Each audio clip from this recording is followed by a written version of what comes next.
Welcome to studio news bulletin. ముందుగా headlines.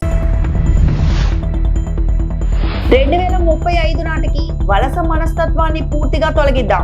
Ramnath Goenka lecturer లో ప్రధాని మోదీ పిలుపు.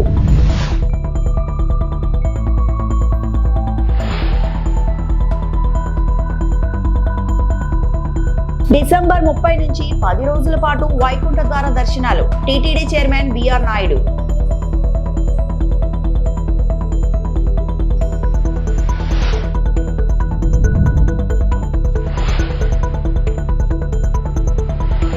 వైసీపీ అధికార ప్రతినిధి కారుమూరి వెంకటరెడ్డి అరెస్ట్. ప్రధానమంత్రి నరేంద్ర మోడీ రామ్నాథ్ గోయంకా లెక్చరర్ లో కీలక ప్రసంగం. ప్రధానమంత్రి Narendra Modi the Indian Express ఆధ్వర్యంలో నిర్వహించిన రామ్నాథ్ గోయంకా లెక్చరర్ లో పాల్గొని దేశం వచ్చే 10 సంవత్సరాల్లో వలస పాలన మనస్తత్వాన్ని పూర్తిగా తొలగించేందుకు జాతీయ సంకల్పం తీసుకోవాల్సిన అవసరాన్ని పునరుద్ఘాటించారు. ఈ సందర్భంగా రామ్నాథ్ గోయంకా బ్రిటిష్ పాలన సమయంలోనూ అత్యవసర పరిస్థితి కాలంలోనూ తీసుకున్న నిర్భయ నిర్ణయాలను నిస్సంకోచ పోరాటాన్ని మోదీ గుర్తు చేశారు. प्रासंगिक है। रामनाथ जी ने अंग्रेजों की गुलामी से डटकर टक्कर ली। उन्होंने अपने एक संपादकीय में लिखा था, मैं अंग्रेजों के आदर्श पर अमल करने के बजाय अखबार बंद करना पसंद करूंगा। इसी तरह जब इमरजेंसी के रूप में देश को गुलाम बनाने की एक और कोशिश हुई, तब भी रामनाथ जी डटकर खड़े हो गए थे। और ये वर्ष तो इमरजेंसी के 50 वर्ष पूरे होने का भी है। और इंडियन एक्सप्रेस ने 50 वर्ष पहले दिखाया है कि ब्लैंक एडिटोरियल भी जनता को गुलाम बनाने वाली मानसिकता को चुनौती दे सकते हैं। साथियों, आज आपके इस सम्मानित मंच से मैं गुलामी की मानसिकता से मुक्ति के इस विषय पर भी विस्तार से अपनी बात रखूंगा। लेकिन इसके लिए हमें 190 इयर्स पीछे जाना पड़ेगा। 1857 के स्वतंत्रता संग्राम से भी पहले वो साल था 1835। 1835 में ब्रिटिश सांसद थॉमस बेबिंगटन मैकाले ने भारत को अपनी जड़ों से उखाड़ने के लिए एक बहुत बड़ा अभियान शुरू किया था। उसने ऐलान किया था, मैं ऐसे भारतीय बनाऊंगा वो दिखने में तो भारतीय होंगे। డిసెంబర్ 30 నుండి 10 రోజుల పాటు వైకుంఠ ద్వార దర్శనాలు కల్పించనున్నట్లు టీడీపీ చైర్మన్ బిఆర్ నాయుడు తెలిపారు. సీఎం చంద్రబాబు ఆదేశాల మేరకు సామాన్య భక్తులకు ప్రాధాన్యత ఇస్తామని పేర్కొన్నారు. మొత్తం 182 గంటల దర్శన సమయంలో 164 గంటల సామాన్య భక్తులకే కేటాయిస్తామని తెలిపింది. దీంతో సామాన్య భక్తులకు ఎంతో మేలు జరుగుతుందని వివరించారు. టీటీడీ పాలక మండలి సమావేశం అనంతరం మీడియాతో ఆయన మాట్లాడారు. మొదటి 3 రోజులు 300 శ్రీవాణి దర్శనాలు రద్దు చేస్తున్నట్టు తెలిపారు. జనవరి 2 నుంచి 8 వరకు రోజుకు 15,000 నుండి 300 దర్శన టికెట్లు, 1000 రూపాయల టికెట్లు, శ్రీవాణి దర్శన టోకెట్లు రెగ్యులర్ పద్ధతిలో కేటాయిస్తున్నట్లు చెప్పారు. విధానం అమలు చేయాలని చెప్పేటువంటి నిర్ణయాన్ని బోర్డు తీసుకోవడం జరిగింది. అదేవిధంగా నవంబర్ 27 నుండి 1వ తేదీ వరకు భక్తుల టోకన్ల కోసం రిజిస్ట్రేషన్ చేసుకోవచ్చు. డిసెంబర్ 2వ తేదీన డిప్లో ఎంపికైన వారికి దర్శన సమాచారాన్ని పంపించడం జరుగుతుంది. అదేవిధంగా స్థానికులు తిరుపతిలో నివసించేటువంటి వాళ్ళు ఎవరైతే ఉన్నారో వాళ్ళకి జనవరి 6, 7, 8 తేదీల్లో రోజుకు 5,000 టోకన్ల చొప్పున స్థానికులకి ఫస్ట్ ఇన్ ఫస్ట్ పద్ధతుల్లో బుక్ చేసుకునే అవకాశం కల్పించడం జరుగుతూ ఉంది.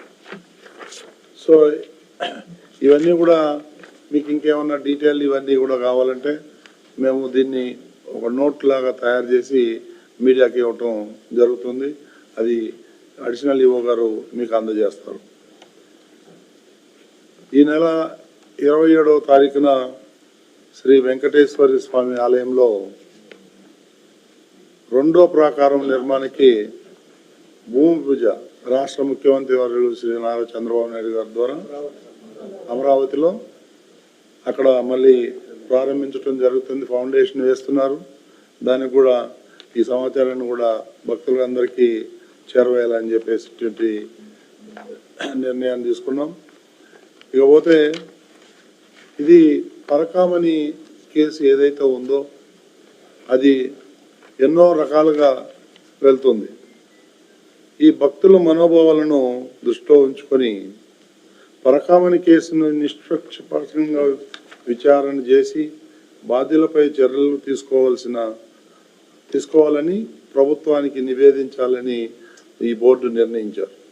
అందుకు అనుగుణంగా బాధ్యులపై క్రిమినల్ చర్యలు కూడా తీసుకోవాల్సిందిగా బోర్డు తీర్మానం చేయడం జరిగింది. ఈరోజు ఎంతటి వాళ్ళు ఉన్నా కానీ ఆ ఒక్క ఇన్సిడెంటే కాకుండా దాని ముందు దాని తర్వాత ఇలాంటివి ఏమన్నా జరిగాయా అనేటువంటిది సమగ్రంగా దర్యాప్తు చేయాలని చెప్పేసి బోర్డు నిర్ణయం చేసింది. దాన్ని మనం ప్రభుత్వానికి నివేదిస్తాం. ప్రభుత్వం ఏం చర్యలు తీసుకుంటుందో దానికి అనుగుణంగా మేము బోర్డు నిర్ణయం తీసుకుంటాం. ఇప్పుడు ఏదైతే రెజల్యూషన్ చేసామో దీన్ని ఈ కాపీ మీకు ఒక 1-2 అవర్స్లో మీ మీడియాకి అడిషనల్ ఈఓ గారి ఆఫీస్ నుంచి మీకు వస్తాయి. దాన్ని మీరు కూలంకషంగా చూసి దాన్ని ఎలాబరేట్ చేసుకోవచ్చు. మీకు ఏమన్నా దర్శనాల గురించి ఏమన్నా ఉంటే మరి మీరు అడిగితే మీకు సమాధానం చెప్తాం. ఈ దర్శనాల్లో టైమింగ్స్ కానీ వాటి గురించి కానీ భక్తులకి ఏమన్నా ఇంకా ఫర్దర్ ఇన్ఫర్మేషన్ కావాలంటే. వైఎస్ఆర్ కాంగ్రెస్ పార్టీ సీనియర్ నేత ఆ పార్టీ అధికార ప్రతినిధిగా ఉన్న కారుమూరి వెంకటరెడ్డిని అరెస్టు చేశారు ఆంధ్రప్రదేశ్ పోలీసులు. ఈ రోజు ఉదయం హైదరాబాద్ లోని వెంకటరెడ్డి ఇంటికి వెళ్లిన తాడిపత్రి పోలీసులు ఆయన్ని అదుపులోకి తీసుకుని ఏపీకి తరలించారు. అయితే ఎలాంటి నోటీసులు ఇవ్వకుండానే అరెస్టు చేయడం ఏంటి అంటూ వెంకటరెడ్డి కుటుంబ సభ్యులు ఆందోళన వ్యక్తం చేస్తున్నారు. పోలీసుల తీరుపై వెంకటరెడ్డి భార్య తీవ్ర ఆవేదన వ్యక్తం చేశారు. మరోవైపు ఈ వ్యవహారంపై స్పందించిన వైసీపీ సీనియర్ నాయకుడు మాజీ మంత్రి అంబటి రాంబాబు ప్రభుత్వం పోలీసుల వ్యవహార శైలిపై తీవ్ర ఆగ్రహం వ్యక్తం చేశారు. వైసీపీ అధికార ప్రతినిధి వెంకటరెడ్డిని నోటీసులు ఇవ్వకుండా అక్రమంగా అరెస్టు చేశారని ఆయన విమర్శలు గుప్పించారు. మార్నింగ్ 7 to 8 మధ్యలో వచ్చారండి. ఒక 4 మెంబర్స్ అయితే పైకి వచ్చారు ఇంటికి. కింద ఎంతమంది ఉన్నారో తెలియదు. వచ్చేసి జస్ట్ ఇన్ఫార్మ్ చేయడానికి వచ్చామని చెప్పారు స్టార్టింగ్ అయితే. తర్వాత లేదు నోటీసులు ఇవ్వడానికి వచ్చామని చెప్పారు. మళ్ళీ తర్వాత లేదు విచారణకు తీసుకొని వెళ్తున్నామని చెప్పారు. వచ్చిన తర్వాత నా ఫోను ఆయన ఫోను 2 ఫోన్లు వాళ్ళ దగ్గర పెట్టుకున్నారు. ఎవరికి ఇన్ఫార్మ్ చేసినా ఇష్యూ చేయొద్దు, ఎవరికి ఇన్ఫార్మ్ చేయొద్దు, అది మీకే మంచిది కాదు అన్నట్టు చెప్పారు. లాస్ట్కి కొంచెం సేపు వాదించిన తర్వాత లాస్ట్కి వెళ్ళిపోయేటప్పుడు ఒకటి నా ఫోన్ ఒకటి చేతికిచ్చేసి వెళ్ళారు. అండ్ ఆయన ఫోన్ తీసుకొని వెళ్ళారు. అది ఏ పోలీస్ స్టేషన్కి తీసుకొని వెళ్తున్నారు అని నేను అడిగితే తాడిపత్రి పోలీస్ స్టేషన్కి తీసుకొని వెళ్తున్నాము, అక్కడే తాలూకా పోలీస్ స్టేషన్లో కంప్లైంట్ ఇచ్చారని చెప్పారు. ఎందుకు తీసుకెళ్తున్నావు, అరెస్ట్ చేస్తున్నావు అని చెప్పేసి కారణాలు ఏమైనా చెప్పారా మీకు? ఎక్స్లో పోస్ట్ పెట్టారు, ఒక సిఐ చనిపోయాడు కదా, దాని గురించి ఒక 2 days బ్యాక్ మీరు ఎక్స్లో పోస్ట్ పెట్టారు, దాని గురించి వచ్చాము, వేరే ఎవరో కంప్లైంట్ ఇచ్చారని చెప్పారు. అయితే దాని గురించి నోటీస్ కానీ మా చేతికి అయితే ఏమి ఇవ్వలేదు. నాకు ఈవెన్ ఫోన్లో కూడా ఏం చూపించలేదండి నోటీస్, ఇదిగో ఇలా అని చెప్పేసి నాకు కూడా ఏం చూపించలేదు. మీ పేరండి? నా పేరు హరిత. ఎన్ని గంటలకు వచ్చారు పోలీసులు ఇక్కడికి? 7 to 8 మధ్యలో వచ్చారండి. 7:50 అరౌండ్ ఆ టైం. వీరులపాడు మండలం బజార్లో బీసీ వెల్ఫేర్ హాస్టల్లో ఆకస్మికంగా తనిఖీ. రాష్ట్ర ఫుడ్ కమిషన్ చైర్మన్ చింతా విజయ్ ప్రతాప్ రెడ్డి ఈ రోజు వీరులపాడు మండలంలో జుజ్జూరు గ్రామంలోని బీసీ వెల్ఫేర్ హాస్టల్లో ఆకస్మిక తనిఖీ నిర్వహించిన ఫుడ్ కమిషనర్ ప్రతాప్ రెడ్డి.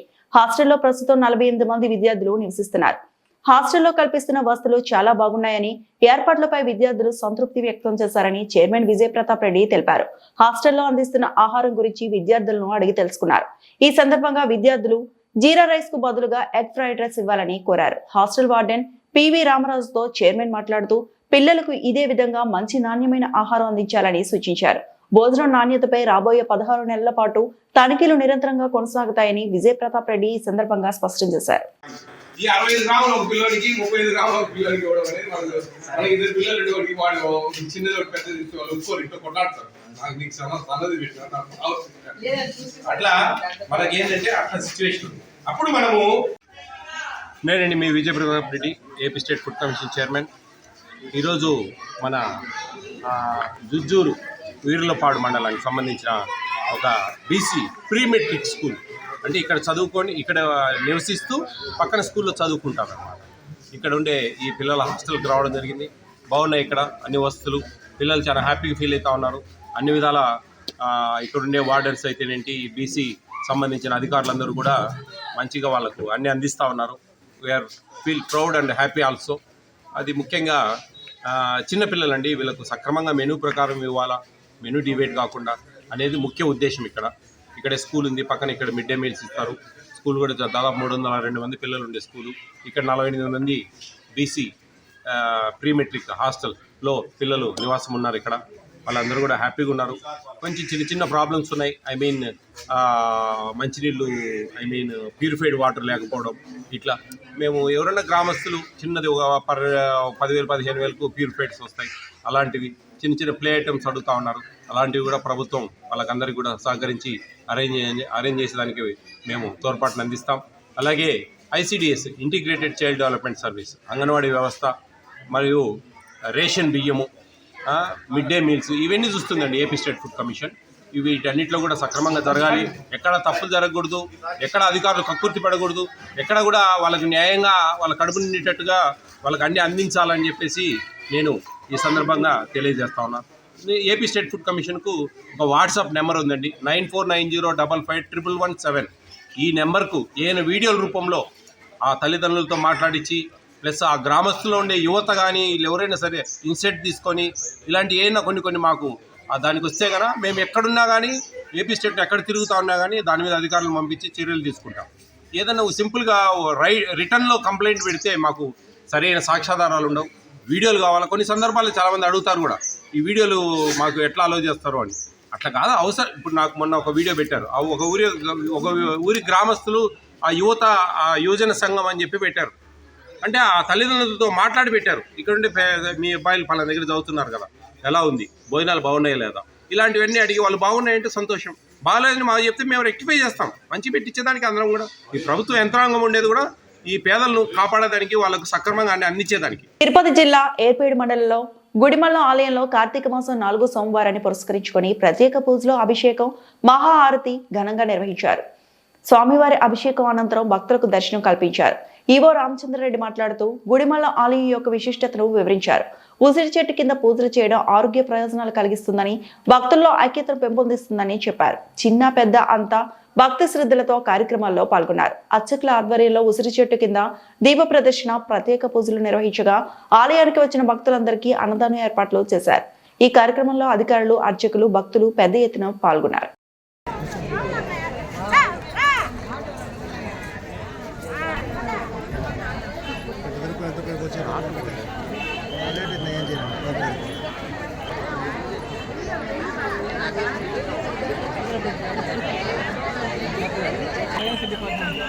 నమః.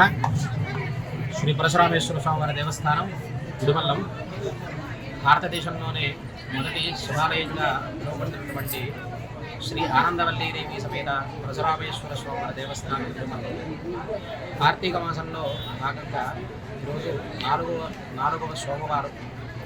స్వామివారికి కూడా ప్రాతకాలంలోనే మహన్యాసపూర్వకంగా ఏకాదశి రుద్రవారాలు, అష్టోత్తర శతనామ హారతులను ముగించుకుని కూడా భక్తాదులందరూ కూడా స్వామివారి దర్శనానికి కూడా కొట్టుకున్నారు. అలాగే మనం ఈరోజు కార్తీక మాసంలో 4వ సోమవారం, చివరి సోమవారం అయినటువంటి కార్తీక సోమవారం రోజున సాయంత్రం కూడా మనకి ఉజ్జయిని మహంకాళేశ్వర స్వామికి మన ఆలయంలో కూడా స్థాపన చేసి, అలాగే స్వామివారు కూడా పుష్పహారతులు అలాగే అన్ని ఇవ్వడం జరుగుతాయి. అలాగే మనకు లక్ష దీపోత్సవ కార్యక్రమం కూడా మన ఆలయంలో కూడా జరుగును. కావున భక్తాదులు అందరూ కూడా స్వామివారి అభిషేకాల్లో, కార్యక్రమాల్లో పాల్గొని స్వామివారి కృపకు పాత్రలు కావాలని కోరుచున్నాం. అలాగే స్వామివారి విగ్రహంలో కూడా మూర్తులు కొలువై ఉన్నారు. కింద రాక్షస అవతారంలో ఉన్నటువంటి బ్రహ్మ, మధ్యలో కూడా పరశురాముడు, పైన మానవుని పురుషునిగా ఈశ్వరుడు. స్వామివారు కూడా స్వలింగలింగం అన్నమాట. సుమారు 2600 సంవత్సరాలకు పూర్వం నాటిది కూడా ఈశ్వరుడు.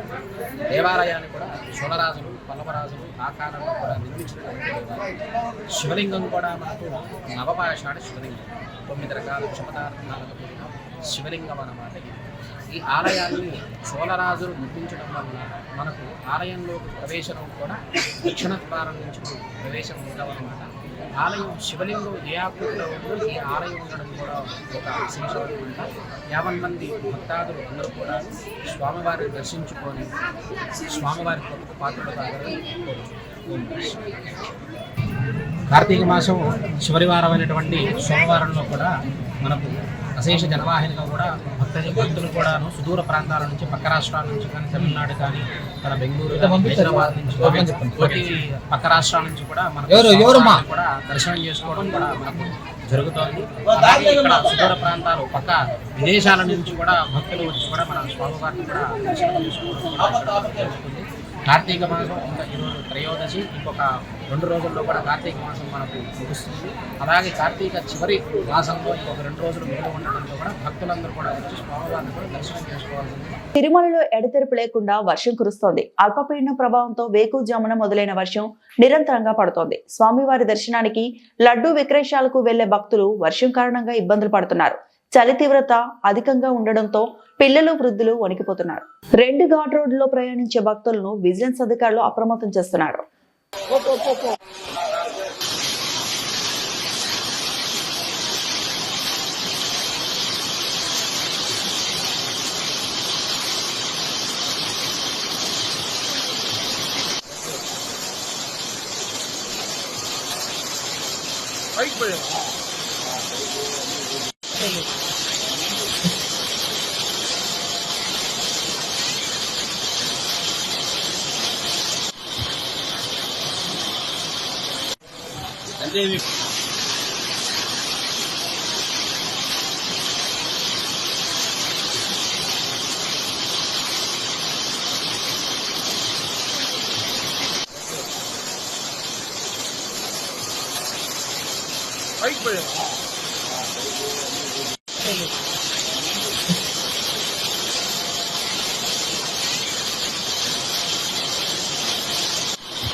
అంటే మీ బతి అంటే ఇంకా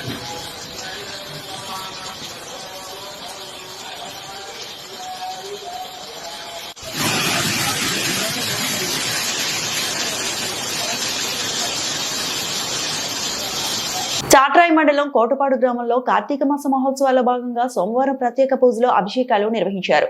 ఇందులో భాగంగా స్థానిక విశ్వ బ్రాహ్మణ సంఘం వారిచే నారసములు వీరభద్రుని ఖడ్గము శరభ సమర్పించారు. గ్రామ పురోవీధుల్లో మేళతాళముతో మహిళల బిందెలతో నీళ్లు తీసుకుని ఊరేగింపుగా వచ్చి శివలింగమునకు స్వయంగా అభిషేకములు చేశారు.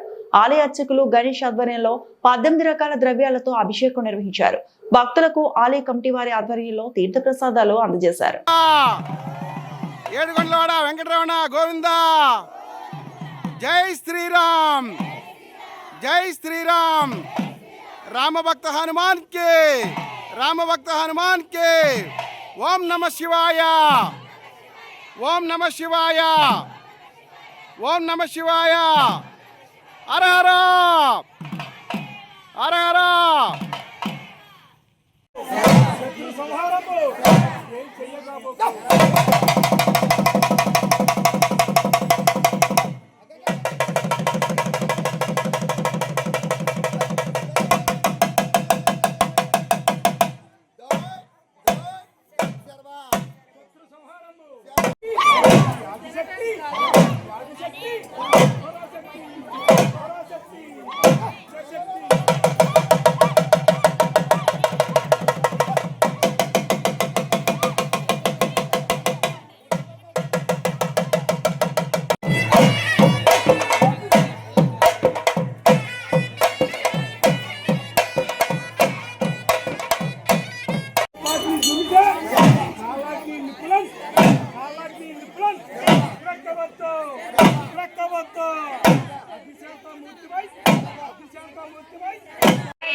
అనకాపల్లి జిల్లా మాడుగుల మండలాన్ని కుదిపేసిన డ్వాక్రా కుంభకోణం.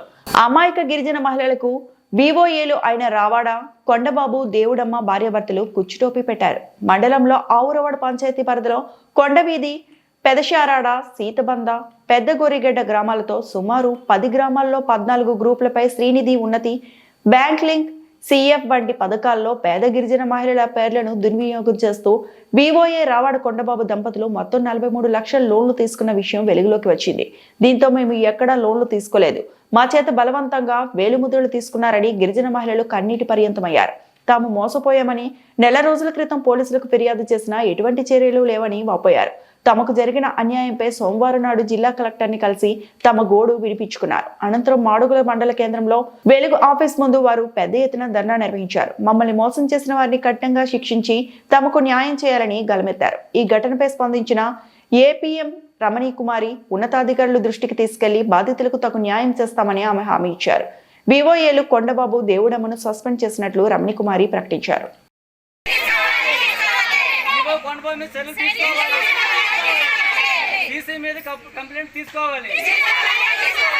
కొండవీధండి, నా పేరు రాజేశ్వర్ అండి. మా గ్రూప్ పేరు దుర్గాభవన్ అండి.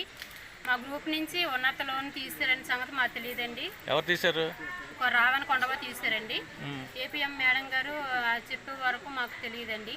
4,50,000 తీసుకున్నారండి. మీ గ్రూప్ 4,50,000? 4,50,000 తీసుకున్నారండి.